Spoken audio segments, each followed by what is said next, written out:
Hello friends, how are you. आज है 23 मार्च 2019 और आज से करंट अफेयर रिलेटेड जितनी भी बड़ी खबरें हमारे सामने आ रही है उसी में से एमसीक्यू क्वेश्चन निकालकर आपके समक्ष में पेश करने वाला हूँ। तो दोस्तों, ये वीडियो स्टार्ट से एंड तक जरूर देखिएगा और लास्ट में मैं आपसे एक क्वेश्चन भी पूछूंगा, उसका आंसर आपको कमेंट बॉक्स में देना है। तो दोस्तों चलिए, आज मैं कौन कौन से टॉपिक पर आपसे क्वेश्चन करने वाला हूँ वो देख लीजिए। शहीद दिवस, लांग कावी अंतरराष्ट्रीय मैरीटाइम एरो एक्सपो यानी कि लिमा 2019, विदेशी अनुदान नियमन अधिनियम जो लोकपाल के अधिकार क्षेत्र में आता है उसी के बारे में, फिल्म पीएम नरेंद्र मोदी जो हाल ही में रिलीज होने वाली है, वीवीपैट जो इलेक्शन के दौरान उपयोग की यूज किया जाता है, और साथ साथ मैं आज आपसे चर्चा करने वाला हूँ भारतीय राजकोषीय संघवाद जो हाल ही में एक किताब लॉन्च हुई है, राजधानी का नाम बदलकर नूर सुल्तान रखा गया है, उसी देश के बारे में, सतत विकास लक्ष्य यानी कि सस्टेनेबल डेवलपमेंट गोल 6 उसी के बारे में, टीबी को खत्म करने का एक महत्वाकांक्षी लक्ष्य जो तय किया गया है उसी के बारे में, स्टबल बर्निंग जो हाल ही में अखबारों में देखने को मिला है उसी के बारे में, सैफ महिला फुटबॉल चैंपियनशिप जो हाल ही में संपन्न हुई है उसी के बारे में, और साथ साथ मैं आपसे आज बात करूंगा केंद्रीय गृह सचिव कौन है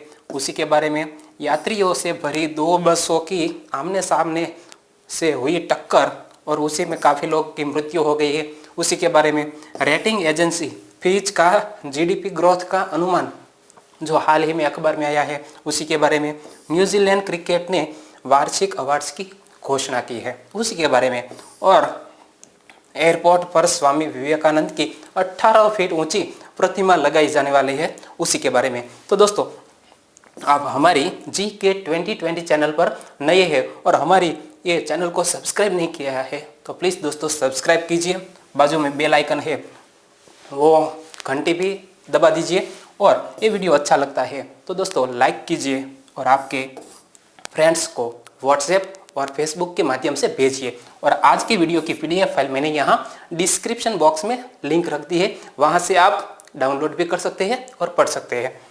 तो चलिए स्टार्ट करते हैं। पहला क्वेश्चन 23 मार्च 1931 को निम्न में से किस 3 क्रांतिकारियों को फांसी दी गई थी।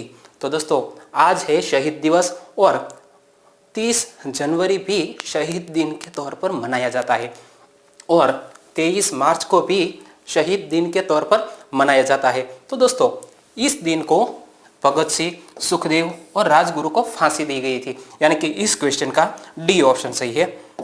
और यहाँ बात आती है भगत सिंह, सुखदेव और राजगुरु को, तो ये देखिए शहीद दिन यानी कि 23 मार्च को फांसी दी गई थी सुखदेव, भगत सिंह और राजगुरु को, यानी कि इस क्वेश्चन का डी ऑप्शन सही था। आखिर क्यों फांसी दी गई उसी के बारे में मैं आपको हिस्ट्री भी समझाऊंगा। तो ये देखिए, लाहौर में 17 दिसंबर 1928 को सहायक सुपरिटेंडेंट ऑफ पुलिस सैंडर्स व हेड कांस्टेबल चानन सिंह की हत्या कर दी गई थी, जिसमें भगत सिंह, राजगुरु और चंद्रशेखर आजाद समेत कई क्रांतिकारी शामिल थे।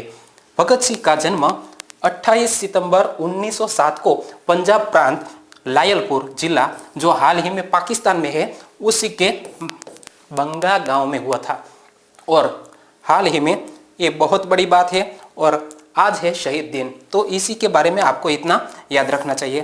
दूसरा क्वेश्चन आपकी स्क्रीन पर, हाल ही में लांग कावी अंतरराष्ट्रीय मैरीटाइम एरो एक्सपो जिसे लिमा 2019 किस देश में आयोजित किया जा रहा है। तो दोस्तों, हाल ही में ये लांग कावी अंतरराष्ट्रीय मैरीटाइम एरो एक्सपो है वो हाल ही में आयोजित किया जा रहा है मलेशिया में, यानी कि इस क्वेश्चन का डी ऑप्शन सही है।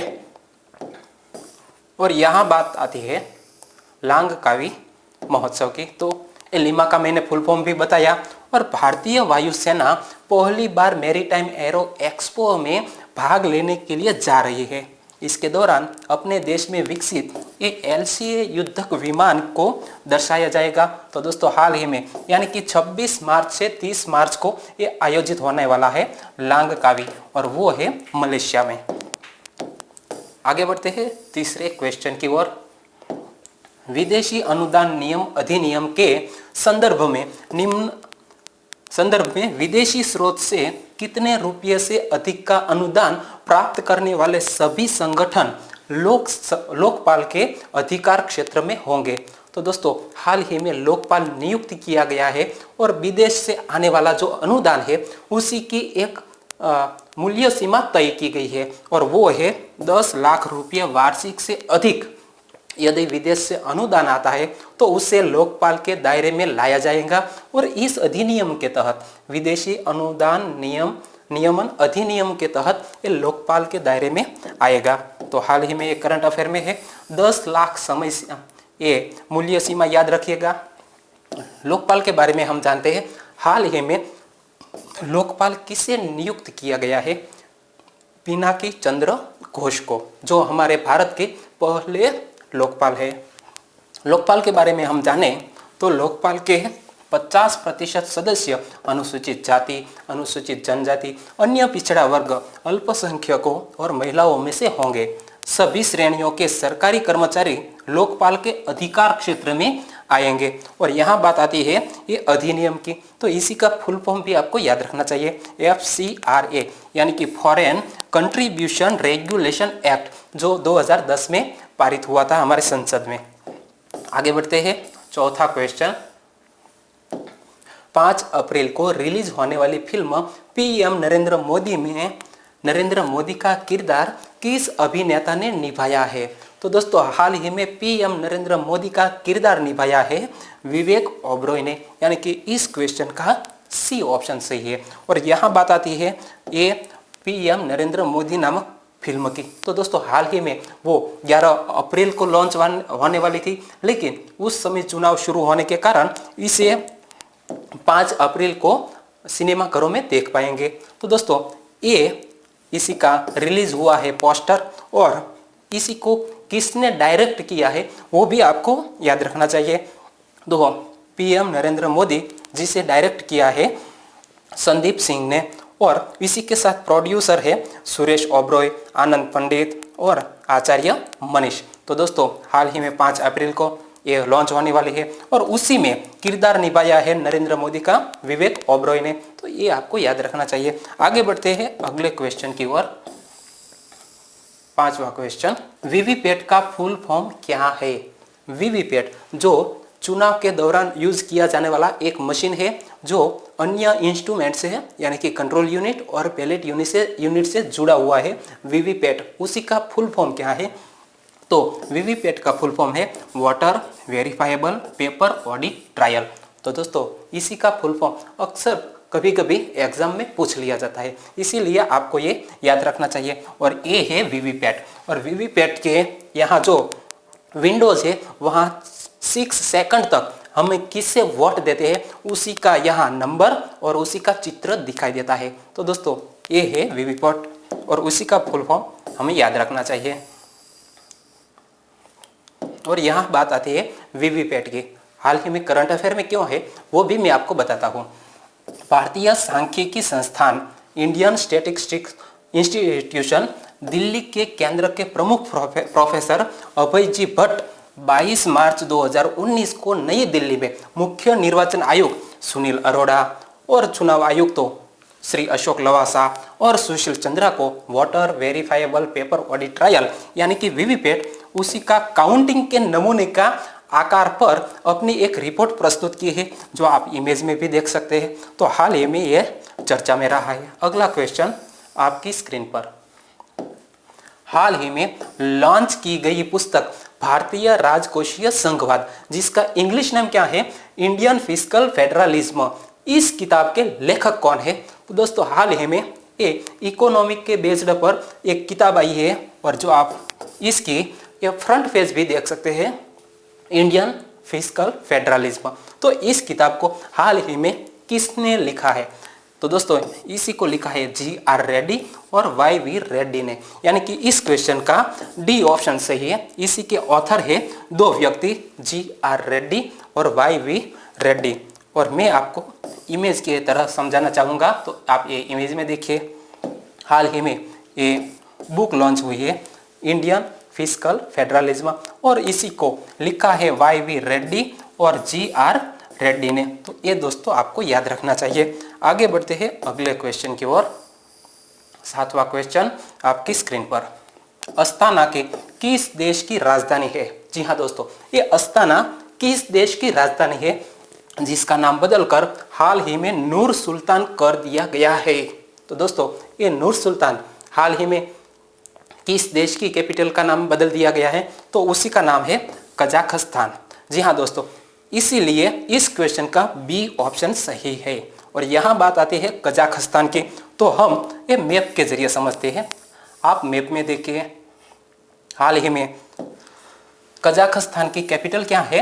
अस्ताना, और इसी का नाम हाल ही में बदलकर नूर सुल्तान कर दिया गया है। आखिर क्यों किया गया वो भी मैं आपको समझाता हूँ। तो दोस्तों हाल ही में इस्तीफा देने वाले राष्ट्रपति नूर सुल्तान नजरबायेव जो व्यक्ति थे वो 30 साल से इस देश के राष्ट्रपति थे और उसने हाल ही में इस्तीफा दे दिया है और राष्ट्रपति का पदभार संभाला है कासिम जोमार्ट लोकायेव ने।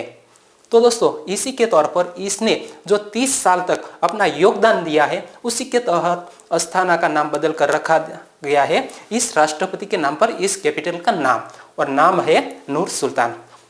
और बात आती है कजाकिस्तान की, तो इसी के प्रधानमंत्री कौन है?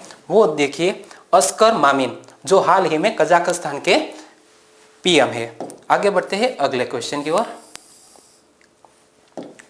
सतत विकास लक्ष्य यानी कि सस्टेनेबल डेवलपमेंट गोल 6 का उदय किस साल तक सभी के लिए पानी का उपलब्धता और स्थायी प्रबंधन सुनिश्चित करना है?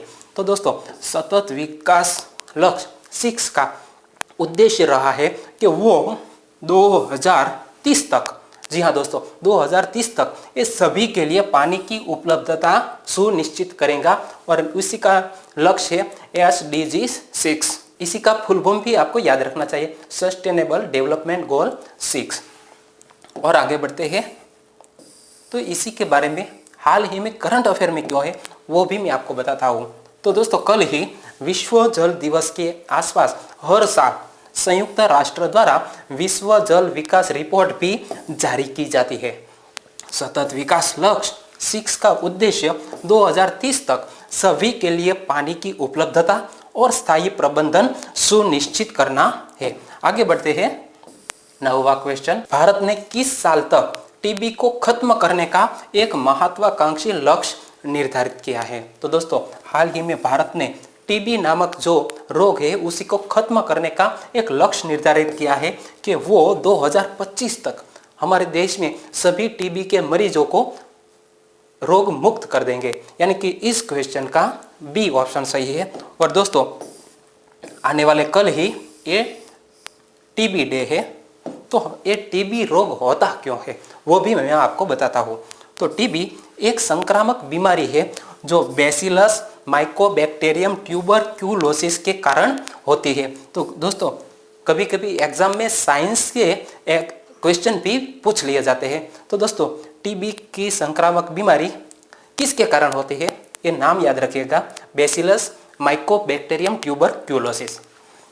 और हाल ही में चर्चा में है, तो देश में टीबी की घटनाओं का बावजूद 2017 में प्रति 1 लाख मामलों में 204 मामले हैं।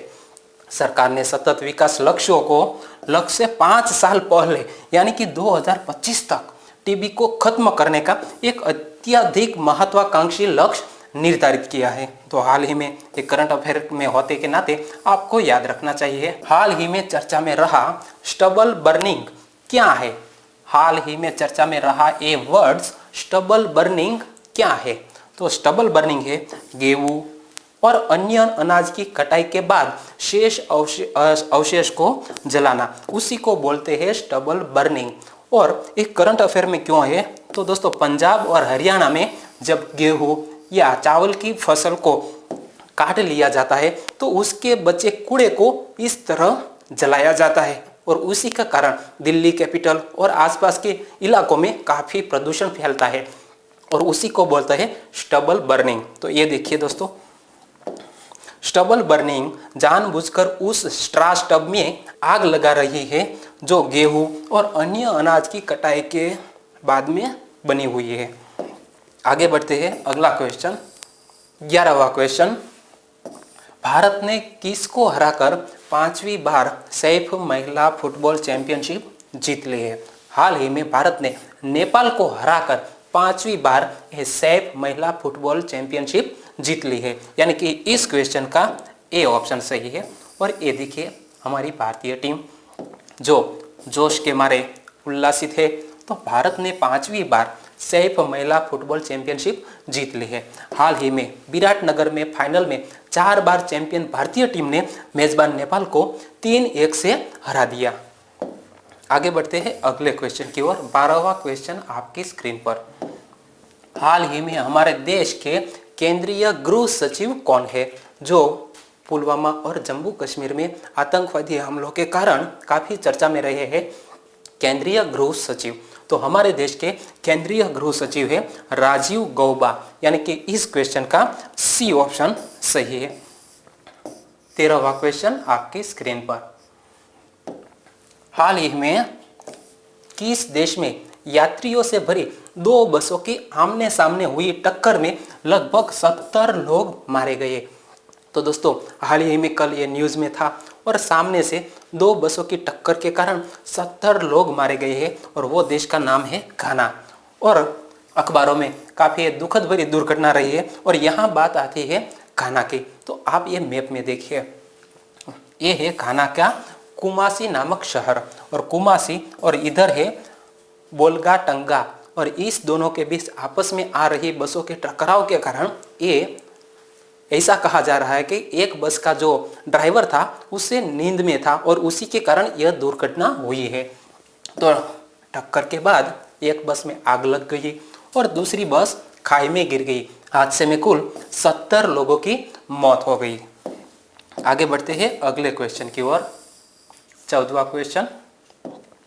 रेटिंग एजेंसी फिच ने अगले वित्तीय वर्ष 2019-20 के लिए भारत का जीडीपी ग्रोथ अनुमान 7% से घटाकर कितना कर दिया है? तो दोस्तों ये रेटिंग एजेंसी है फिच, और उसी ने हाल ही में वित्तीय वर्ष 2019-20 का भारत का जीडीपी ग्रोथ का अनुमान लगाया है, और उसी ने 7% से घटाकर 6.8% कर दिया है, यानी कि इस क्वेश्चन ए ऑप्शन सही है। 15वां क्वेश्चन। न्यूजीलैंड क्रिकेट ने वार्षिक अवार्ड्स की घोषणा की, इसमें किस खिलाड़ी को देश का प्लेयर ऑफ ईयर चुना गया है? तो दोस्तों हाल ही में उसी के कप्तान, न्यूजीलैंड के कप्तान केल विलियमसन को हाल ही में प्लेयर ऑफ ईयर चुना गया है, और उसी में काफ़ी खिलाड़ियों को पुरस्कार भी प्रदान किया गया। तो उसी के बारे में मैं आपको बताता हूँ। न्यूजीलैंड के कप्तान केन विलियमसन को देश का प्लेयर ऑफ द ईयर चुना गया। इसके लिए इससे सर रिचर्ड हेडली मेडल दिया जाएगा। न्यूजीलैंड क्रिकेट से ने सालाना अवार्ड्स की घोषणा की, इसमें विलियमसन को टेस्ट प्लेयर ऑफ ईयर चुना गया है। साथ ही इनमें प्रथम श्रेणी में बल्लेबाज के लिए रेड पाथ कप दिया गया। विलियमसन की कप्तानी में न्यूजीलैंड नंबर 2 टेस्ट टीम बना है। एक करंट अफेयर में है, और उसी के तहत हम न्यूजीलैंड की बात करते हैं। तो ये देखिए, बल्लेबाज रॉस टेलर को men's one day player of the year चुना गया। तेज गेंदबाज ट्रेंट बोल्ट को प्रथम श्रेणी में गेंदबाज के लिए विंडसोर कप दिया गया। कॉलिन मुनरो को T20 men's player of the year चुना गया। महिलाओं में अमेलिया केर को वनडे और सोफी डिवाइन को T20 player of the year चुना गया है। निम्न में से किस राजधानी के एयरपोर्ट पर स्वामी विवेकानंद की 18 फीट ऊंची प्रतिमा लगाई जाएंगी? तो दोस्तों हाल ही में रायपुर में स्वामी विवेकानंद की 18 फीट ऊंची प्रतिमा लगाई जाएंगी, और इसलिए इस क्वेश्चन का ये ऑप्शन सही है। और यहाँ बात आती है रायपुर की। तो दोस्तों वो किस स्टेट की कैपिटल है? छत्तीसगढ़ की। तो दोस्तों छत्तीसगढ़ की राजधानी रायपुर के एयरपोर्ट पर स्वामी विवेकानंद की 18 फीट ऊंची प्रतिमा लगाई जाएंगी। प्रतिमा का निर्माण प्रसिद्ध मूर्तिकार राम सुतार करेंगे। मूर्तिकार राम सुतार ने ही गुजरात में सरदार पटेल की 522 फीट ऊंची दुनिया की सबसे बड़ी मूर्ति का निर्माण किया है, जो आप इमेज में भी देख सकते हैं। तो हाल ही में करंट अफेयर में है। और कल मैंने आपसे एक क्वेश्चन पूछा था। क्वेश्चन क्या था? निम्न में से किस व्यक्ति को 2019 का एबल पुरस्कार प्रदान किया गया? तो दोस्तों हाल ही में करेन उलेनबेक को ये एबल पुरस्कार प्रदान किया गया है, इसलिए इस क्वेश्चन का सी ऑप्शन सही है। और सभी दोस्तों ने इसका सही आंसर दिया है। और आज के वीडियो का क्वेश्चन आपके लिए आपकी स्क्रीन पर। हाल ही में रिलीज हुई फिल्म केसरी किस ऐतिहासिक युद्ध पर आधारित है? और 4 ऑप्शन आपकी स्क्रीन पर है और उसी में से एक सही आंसर चुनकर आपको यहाँ कमेंट बॉक्स में लिखकर बताना है। तो दोस्तों आज के वीडियो के क्वेश्चन का आंसर जरूर दीजिएगा।